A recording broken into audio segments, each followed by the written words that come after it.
lot of the stuff we're going to be talking about is useful for not just going and doing one of these courses, but for actually going and being on the water. Through Helmsman, you should be in a different place every night. You should be hopefully on a different form. It'll be handy to pack all your different parts into different dry bags as well.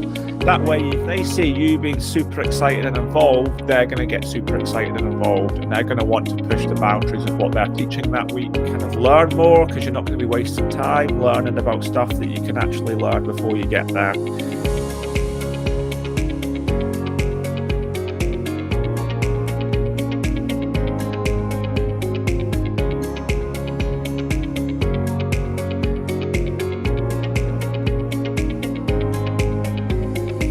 Yeah, so I'm Charlie, and I'm a content creator and instructor for Ardent Training, and a Yachtmaster Ocean shore-based instructor. But yeah, that's a brief introduction to me, and I'll pass over to Stuart, who's going to take you through this session. So my name's Stuart, and RWA Yachtmaster Ocean Examiner and Instructor. Working within the industry for over 20 years, content creator and instructor for Ardent Training. I have taught many competent crew students over the years. And while we kind of labeled this session pre-practical for competent crew and helmsman, it's really just an adaptation of a session that we've created that covers every single course. So while this one will kind of be a little bit more aligned in the wording towards comp crew and helmsman when it needs to be, in reality, what we're talking about is exactly what you need to be thinking about when you're going to do any future RWA practical course, or indeed just going for any trip on the water, because a lot of the stuff we're going to be talking about is useful for not just going and doing one of these courses, but for actually going and being on the water and making best use of your time when you're on the boat. So hopefully this will be relevant for everybody, even if you're thinking, oh, I'm at a much higher level. You're still going to find some useful stuff. But as I say, first of all, we're just going to touch on the competent crew and helmsman. The RWA line of the competent crew is up there, and it's an introductory course aiming to take the complete beginner into the world of sail cruising or motor cruising. Oh, sorry, it's competent crews for sail cruising. We'll get to motor cruising. You'll learn about your personal safety, seamanship, and helmsmanship. So it's all about just being a useful crew member on board the yacht. And the Helmsman course, this is doing the exact same thing, but for motor cruising. So you'll be getting used to helping the skipper berth and unberth in straightforward locations, getting used to doing general jobs around the boat, and as the term kind of implies, helming the boat as well a lot. That's going to be quite an important job on that course. The reason we kind of bunched them together is they are essentially the same level of course in the cruising scheme. It's just one line is for sail and one line is for motor. So if you want to go on and do your day skipper motor, you start off with the helmsman. You want to go on and do your day skipper sail, you start off with the competent crew. I'm not going to read out everything here. It just gives you a bit of an overview. You can find this out from the RWA website. If you want to know exactly more about it, you can message us afterwards and we can send you some more information. But it just gives you a bit of an idea of some of the things that you're going to be doing on the course. I would throw some of the most important things of competent crew in there as sail handling, rope work, safety, tender usage, and helmsmanship and sailing, general duties around the boat. Similar things for the helmsman, thinking about safety, how to get the boat ready, how you can be a useful crew in handling the boat in and alongside the berthing, wherever that may be, potentially crewing onto a buoy, and of course taking part in some of the safety aspects, which would be dealing with like a man overboard as well. That kind of gives you a bit of bit of an overview about the courses. So the Competent Cruise 5 days, liveaboard. So yeah, residential course. Motor is 2 to 4 days. Kind of depends how each centre runs it. I spoke to a couple of people and they all tried to, the best ones are doing it over 4 days because that's how long it takes to learn all these things. You can do an intro course to motor cruising, and yeah, that would be more of a 2-day course, but then you'd need to then do a 2-day Helmsman course to bulk it up to that total of 4 days. You only need to be 12 to do it, so it opens it up for families, and there's 0 experience required. As I say, aim of the course is to spend time on board, get used to living on board a vessel, and to become useful crew members. How do we become useful crew members? Well, we become efficient, confident, and capable in all the tasks that we are asked to do. Now, before you consider going to the practical, there is you can actually kind of help prepare yourself, and thankfully we at Ardent Training have a course that allows you to do that. So there is an entry-level course, Essential Navigation and Seamanship, and we don't actually have that at the moment, but what we do have is Day Skipper Theory, and you can take some of the theory, do some of the modules within our Day Skipper Theory course, and be really prepared for going and doing your Competent Crew or Helmsman. And you'll be, when you're on there and you're out on the boat, you'll get so much more out of your practical week because you've already done some basics and you've got a bit of basic learning, so you kind of know what to expect. And some of the things that you can learn about before you go is some of the instruments you might use, some of the rules of the road that you're going to need to be prepared of. Rope work is going to be a key one. So you can learn how to tie all your knots, why we're using different bits of rope, anchor work, the types of anchor you might see. So there's some of the main modules that we can learn before we go on our Competent Crew. And so yeah, you can find this on our website. For booking your practical, there's a few things that we might want to consider as well. Where to book your practical? Well, you want to be thinking about where are you eventually wanting to go sailing, as in what is your long-term goal, and why you're kind of going on the course. Might you go on to charter a boat with your family if you go and get a day skipper, or just kind of what your goals are? And that we're going to get onto that in a second, but we do have a link here, and it's all the practical school, or it's all the RWA schools worldwide. You can type in where you might want to go or where's local to you, and you can find the centres that are doing Competent Crew or Helmsman courses. We also have some training partners dotted around the world. I've got a feeling we might have 1 or 2 added onto this since I last made this map, but you can find them all again on our website. And these are just some of our partners who we either know the instructors where they teach, we know that they do really good stuff with their boats, or we just know that they're kind of looking after their clients and stuff. So yeah, it's worthwhile kind of having a look at them as well. And then you want to think about how many people are on your course. I would always think, and they are allowed to run RWA courses up to 5 students. I personally feel that 5 is too many. 4 is okay. The more, weirdly, the more people that are there, the better you'll learn. Yes, the less time you'll get one-on-one, or maybe the less chance you'll get to helm the boat, but you actually learn better with more people around you. So 4 is good. 3 is probably the perfect number. 2 is generally actually too little. As I say, you've not got that that bigger learning environment. So yeah, I always think 3 or 4 is a better number. If you've got 3, there's the bigger chances that you might get your own cabin. Or if you don't get your own cabin, is, are you going to be sharing with someone that you know, or is it going to be a random person? And that's just boat life. So it's just finding a little bit about that. You want to know what's included.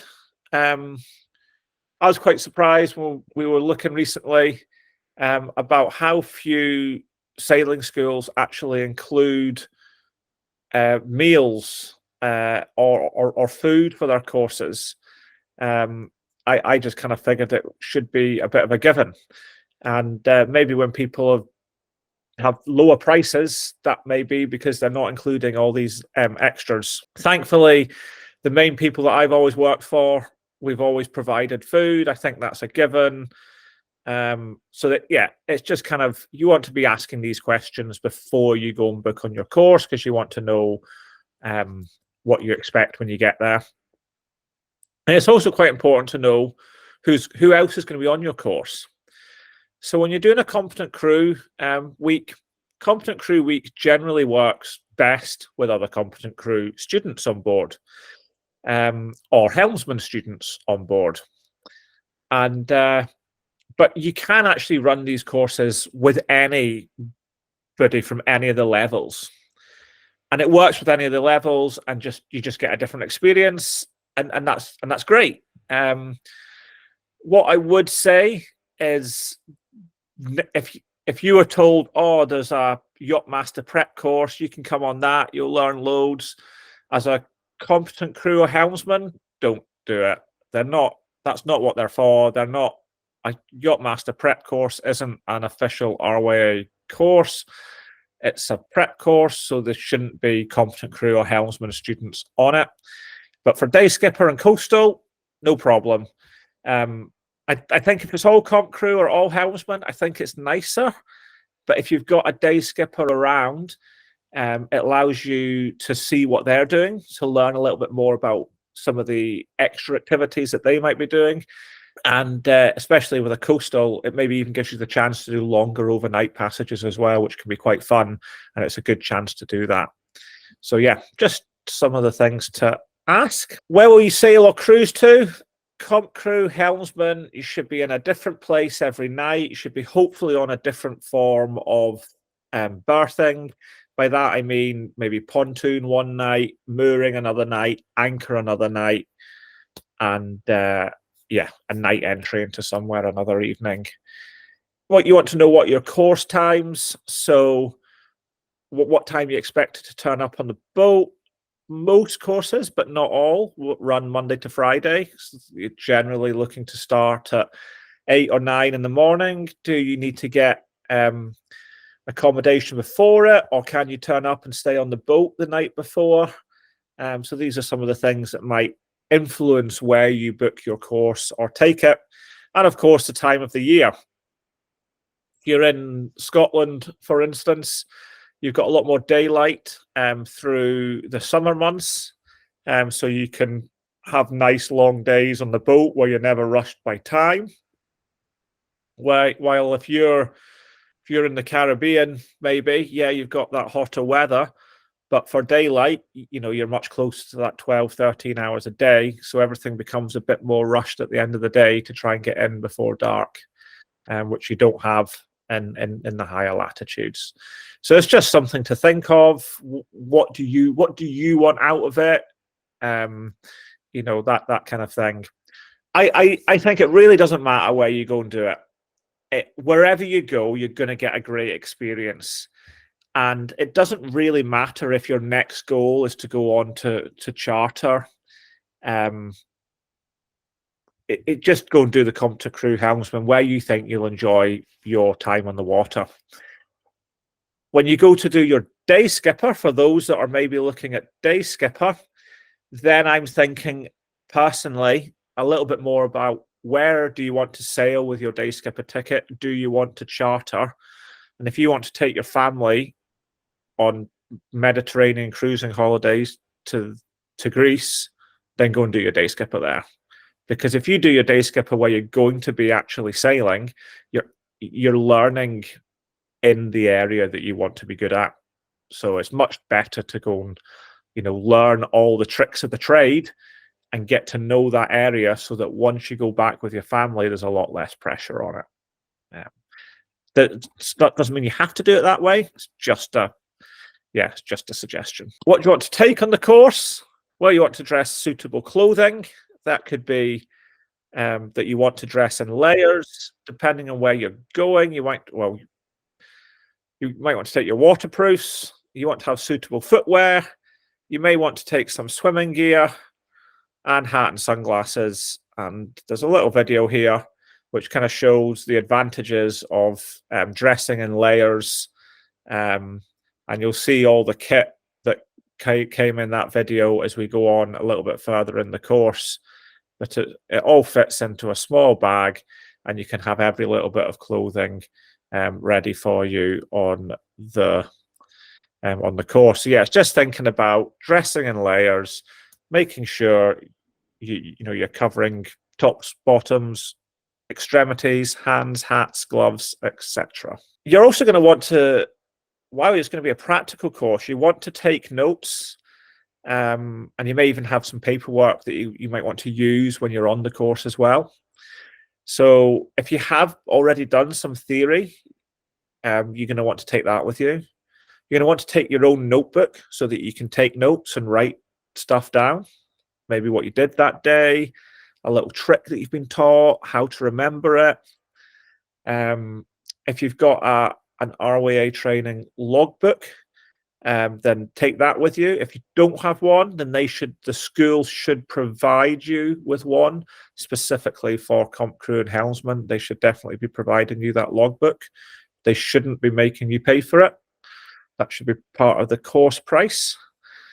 And if they've provided you with any course notes as well, you want to take them, of course, so that you've got all the information with you. Other items you might want to take. Head torches are handy, but they're also like a very opinionated item on board boats as well, shall we say. But yeah, it's going to be handy at some stage, maybe not to wear all the time. A little portable battery charger is quite nice. If you can use it to kind of keep your phone topped up if you want. There's not always charging ports on boats, or if there is, someone else is always plugged into it. You might want to take a nice camera to get some photos. Remember your fun time on the boat. Sharing a boat with others can often be a noisy place, so earplugs are quite a favorite. Never really used them myself. Always been okay. But yeah, some people swear by them. And of course, you're going to want to take your own snacky treats. Even if the boat's going to be providing all the food, it's nice to just have those kind of quick grabs that you want, which are going to get you through, get you through the little night sail that you do, or when your brain's getting overworked and you just want that little bit of extra energy, then yeah, you might just want that extra whatever it is you go for. This is the clothing that was in that previous video, so it's all all fits into a small bag.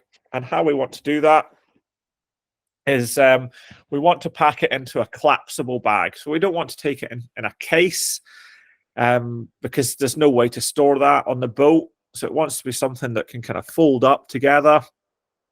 It can also be handy to pack all your different parts into different dry bags as well. That way you can just stuff them into the corners of the boat.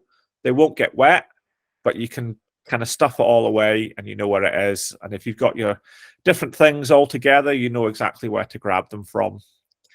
Have it so that everything's easy to stow, because if it's easy to stow, it's easy to find, and then you know what you have.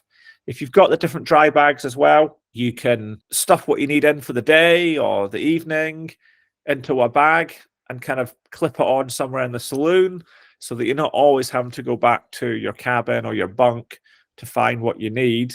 You can just grab it quickly, and that's particularly useful on rougher days where you don't want to be spending too much downstairs, but you maybe want to go down to grab that extra layer, or indeed shed a layer every now and again. So yeah, having extra little dry bags is really great for that. Pre-course preparation. So yeah, other things that we can do. We want to know the area we're going to be sailing in. Navionics used to have a great web app that you used to be able to go on and just look at the electronic charts of wherever you wanted in the world. Sadly, they've taken that away, and I forgot I had this in here, and I've not updated it since.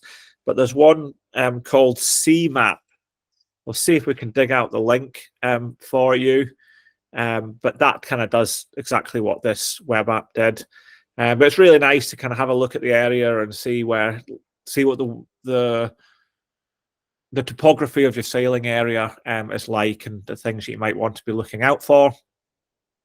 Google Maps, it's great to have a little look in. It's just trying to build that picture in your head of where you're going to be sailing, because then it will really help you understand your whole orientation when you're there. And it will start to get you used to some of the place names, so that when you're on the course and the instructor or the skipper is like, we're going to go to Littleton. And you're like, I have no idea where that is. But because you've already looked at it on a map, you're like, oh, yeah, I saw that on the map. That was just down to the south. And you know where you are. Make sure you've done all the admin. So no doubt the course will ask you to fill out, the school will ask you to fill in some forms. So, get all them filled in. Make sure you've got all the required information. Make sure you read the joining instructions. Sometimes you just take things for granted. You might have done a course before. This school might be slightly different. So just make sure you've reread the joining instructions. They're giving you them for a reason. And if there's anything unsure, then just contact the school. I've been sometimes on boats, especially bigger trips, maybe not so much RWA courses, where they've allowed the students or the crew to contact each other beforehand. They've maybe set up a WhatsApp group or something. And it's great, because it means that if people are arriving the night before, they can maybe meet up for dinner, and they can get that kind of awkwardness out the way, and they can get to know each other, so that when they're on the boat, they're focused on the learning and working together rather than still trying to get to know each other. So that can be useful as well. It's not for everybody. It's not saying that you all have to do it. I personally would wait until I'm on the boat, but I know some people love it. And as I was saying, you may want to take some stuff like the electronic navigation, and you can get phone apps such as the Navionics. Another good one is Savvy Navi. And then maybe you want to download them onto your phone. And if you're going to do that, then do it before you go and practice before you go, so that you're not trying to learn it on the boat, because then your head's in your phone and you're not really concentrating to what's going on. So if you're going to use any of them, other ones are IMRAY Tide Planner is a good one. Even having Google Earth on your phone, or a local wind forecast model. Yeah, by all means, have them there, have them in your pocket, but make sure you know how to use them before you go. So have a little practice, so that it's not all new to you when you're trying to actually learn the practical stuff when you're there. And is there stuff that you can practice in advance before you go? Well, definitely your knots. You will be taught this on the course at Comp Crew and Helmsman. Any other course you should already know. But you can practice them before you go. There's about 8 knots that they look at specifically on the Comp Crew and Helmsman syllabus, and the bowline here is just one of them, and they're all going to be super useful. So if you can practice them online before you go, then it's just another help to kind of make your course, or make you feel better about your course, make you kind of learn more, because you're not going to be wasting time learning about stuff that you can actually learn before you get there. Ardent Training, we've got videos on how to learn all these knots on our YouTube channel, so be sure to check them out. I think it's all Ed and Charlie, and they have a good fun sitting on their boat teaching us all the knots. So really worthwhile checking those out. Weather and tides. Well, at Comp Crew and Helmsman, this is all still very new stuff to us, but I'm sure everybody has looked at a weather forecast before. You know, they've went on the BBC website or the Met Office website or whatever your local one is, and it's just about learning about it. Have a little look at it before you go. What's the weather for the week ahead? And if you can, or you can start to understand the tides, or look at the tides. Do you know what the tides are doing? You just need to go and find out, you know, where your local high water is and what time that's going to be occurring on your first couple of days. And it just means that if you go with this extra information, you're already working your mind into it. So when you're getting bombarded with it on the course, which is going to be happening, then it just leaves a little bit more brain capacity for you to soak up all the rest of the information, rather than kind of having to take everything in when there's certain things you could have been like, yeah, I know it was going to be a southerly force 3 to 4 because I looked at it on the weather app before I came down, and I knew it was going to be showers because I checked that. So yeah, when you're on the course, make sure you're proactive. You're just going to get so much more out of the course. You're going to get so much more out of the instructor. If they see you being super excited and involved, they're going to get super excited and involved, and they're going to want to push the boundaries of what they're teaching that week, and you're going to get to learn loads of cool stuff. So yeah, don't be afraid to get involved. Ask questions if you're unsure. You know, don't just kind of nod along in agreement. Be like, actually, I'm not 100% sure about this, or can we come back to this later and can you re-explain it to me? You know, there's not going to be a problem with that. Show a willingness for all the jobs on board as well. Don't try and just stick to your favorite job. Try and get in. Try and make sure you get a shot of doing everything, and rather than just always doing the same job. That way, you've got a nice broad kind of understanding and learning. And don't be afraid to just, once you've been shown something once, to then just get stuck in and do it. So for instance, at the end of the first day, you'll get shown how to put the boat to bed. So at the end of the second day, just get on and do it. You know, you can always ask the instructor, oh, where did this go again? Or what did we do with this?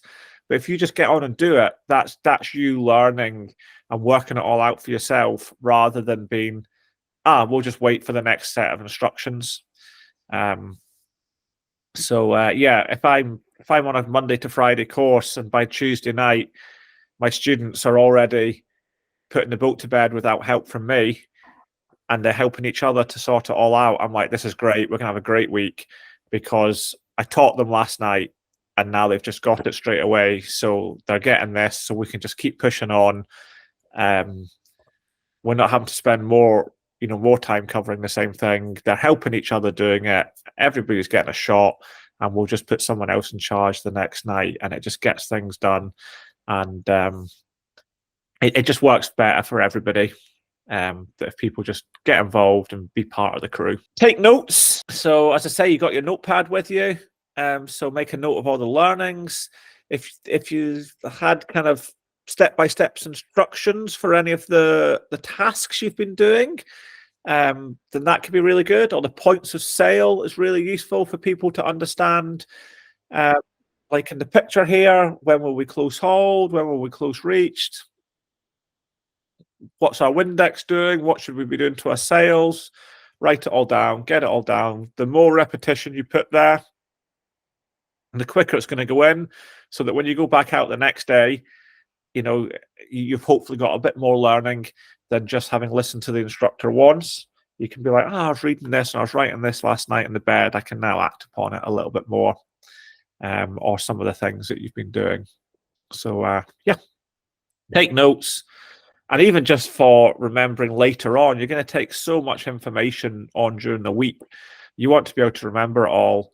And if you wait till the last night, you're going to be too tired to remember everything and write it all down. So yeah, keep making notes as you go. Other students, yeah, watch the other students. Try and learn the good and the bad of what they're doing. if someone's doing something and they're getting complimented on it, you're like, all right, okay, that was the way to do it. That's maybe I can improve what I was doing. Or, okay, they were told not to do that. I'll remember not to do that. Listen to their debriefs. You can learn from that too. So if they've had a learning outcome from their situation, you can do the same thing as well. So you can learn from that as well, and that's comes back to that beauty of having 3 to 4 students on board the boat. Is you're getting 3 to 4 debriefs of every maneuver, so it's kind of like you all had a chance to see something get done 4 times rather than just once or twice, which is just so much more beneficial for people to see all the different right ways of doing it, but also all the different things that can go wrong and how we would act on them to improve them. Yeah, as I say, 3 to 4 people. I find if I've got 4 students and I do a task, like for instance on a day skipper course, and we do a man overboard recovery, we'll quite often just do it 4 times or more in a row with every student getting a chance to do it, and then we'll do it again either later on or the next day or whatever. But the 4th person who does it generally does it the best because they've watched and learned from all the other students. And that's why it's so good to have other people in that same boat. Excuse the terminology. Some other top tips to be aware of: look around the vessel at all times, see what's going on. Don't just get too focused on that one tiny little area that you're in. Listen to the step-by-step instructions that the instructor is giving. There'll generally be a set way to do everything, and if you can follow that set way, that's setting you on the right track for becoming a suitable crew member, safe and efficient on board. I always think great thing to be aware of, not just as a competent crew but as a helmsman too, is to be aware of the wind direction. Where's the wind coming from? How strong is the wind? And we can do this just by looking at the water. We also have Windexes on the top of our masts for the sailing vessels, so we can get the direction from there as well.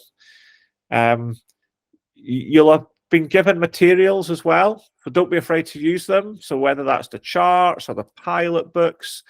So if we're going into a new anchorage and the skipper's like, right, what do we know about this anchorage? Well, if we go into the pilot book, we're going to be able to go and read information about it. So it's like, okay, let's go and actually get that out and read it rather than just have the instructor tell us, because that's what we're going to be doing in our future sailing life, kind of being part of the crew and learning about all these areas as we go to them. And just keep practicing jobs. So if you've got a little spare 5 minutes, grab a bit of rope, practice the bowline, practice your clove hitch, practice checking where the wind's coming from, practice going downstairs to fill in the log, that kind of thing. Just get hands-on and go and do all these things. The more you do it, the better you'll learn, and you've got that added bonus of there's an instructor there. Make use of them and their time and their expertise to keep learning as much as you can during the week. Boat life, it's going to be a little bit different living on a boat as opposed to our comfortable homes. Be considerate of others. You'll probably need to think about the water usage on board. You might not always be getting showers. Cleanliness and hygiene, is going to be good. So, stuff like wet wipes and stuff like that are going to be really good on the boat. You're probably going to be sharing space with others, but you're certainly sharing the boat with them. And you'll have to share everything else with them as well, such as all the food and stuff. So don't go into the boat snack cupboard and eat all the packets of crisps by yourself. Make sure you're sharing them with everybody else.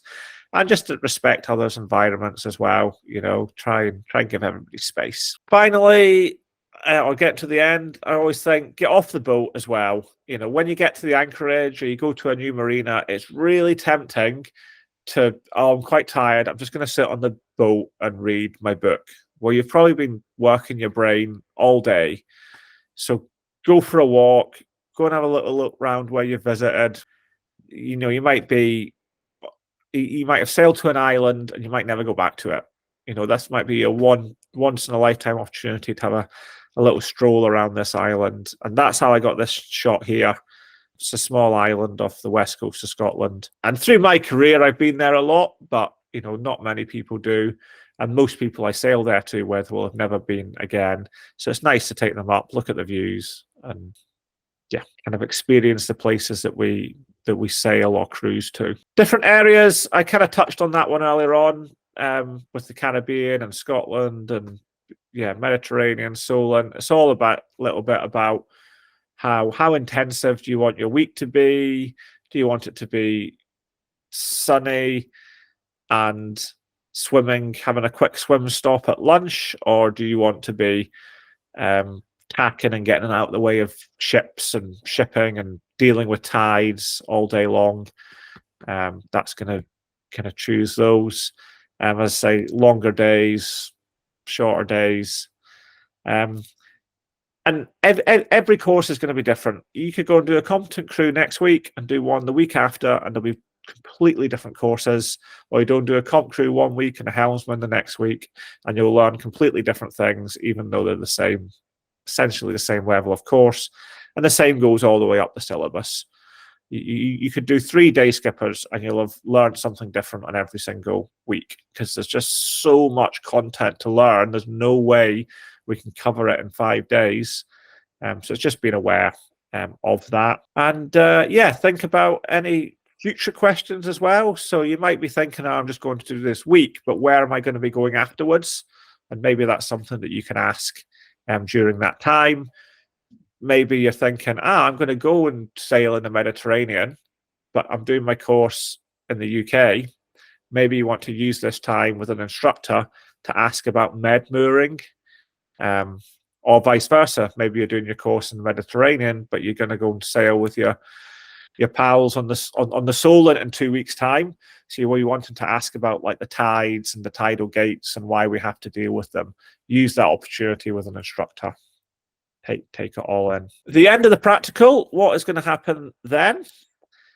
Hopefully you will get a debrief from your instructor. You should also get a chat with your instructor kind of midweek as well, just saying how we're getting on and everything. But also don't be afraid to ask them. They'll hopefully detail out your strengths and your weaknesses and tell you about how you want to then progress on to your day skipper, be that sail or motor. Or for those watching this and at a different level, progressing to the next level of course, and what you'd be wanting to do next. With competent crew and helmsman, I always think, that's you. Go and do the theory, come back, do the day skipper. You can go and get more learning, but at that point, it's just get the theory, get back on the boat for the day skipper. If you can get any more time on the water, amazing. But yeah, it's not an essential. Get yourself a little team photo of your crew. It's always nice to see them. And it reminds you who they were. I wish I'd done it. I sailed with thousands of people over the years, and I definitely cannot remember all of them.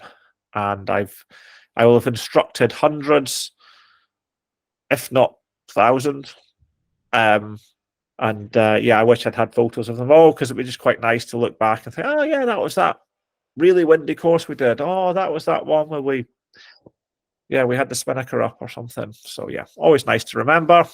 Go sailing, as I say. If you can get out, great, but it's not an essential.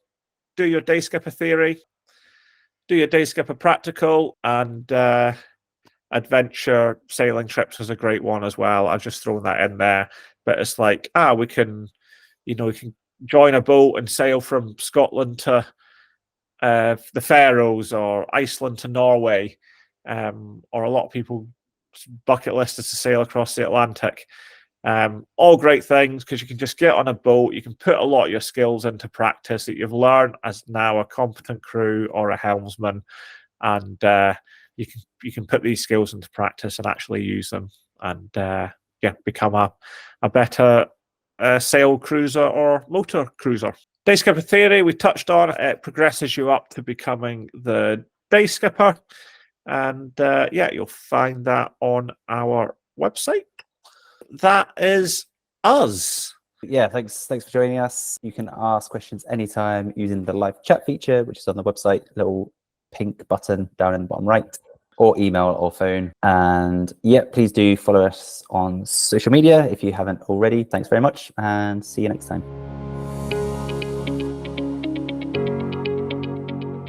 Okay, Charlie, when the house bears about 270 degrees. Information to work out our distance from the lighthouse and use that. We might be perfectly on track, but if we're not on time... Have a look, I've got my phone here at the effects it has on our steering compass. Our echo sound is working, we can find a contour and follow it nicely into port. Our left hand is pointing towards the center of the low.